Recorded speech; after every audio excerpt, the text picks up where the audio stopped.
আসসালামু আলাইকুম গাইস। আশা করি সবাই ভালো আছেন। আলহামদুলিল্লাহ আমি অনেক ভালো আছি।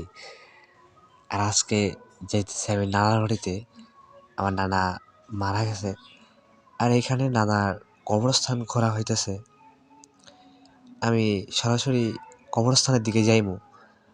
বাসাতে না যেয়ে কবরস্থানে যায় কবর খোঁড়া দেখমু। দেখি যে কয়জন কবর খুঁড়তেছে। আর এখানে 2 থেকে 3 জন লোক কবর খুঁড়তেছে। মোটামুটি প্রায় শেষের দিকে কবর খোঁড়া। এখন আমি বাসার দিকে রওনা দিব। আর এইখানে আমার নানাকে ধোয়ানো হচ্ছে। আমি এইখানে বসে থেকে দেখতেছি কি করবো, নানা দুনিয়া থেকে চলে যেতেছে। সবারই একদিন এই দুনিয়াতে থেকে চলে যেতে হবে। এই দুনিয়াতে এসেছিলাম একা, যাইমো একা।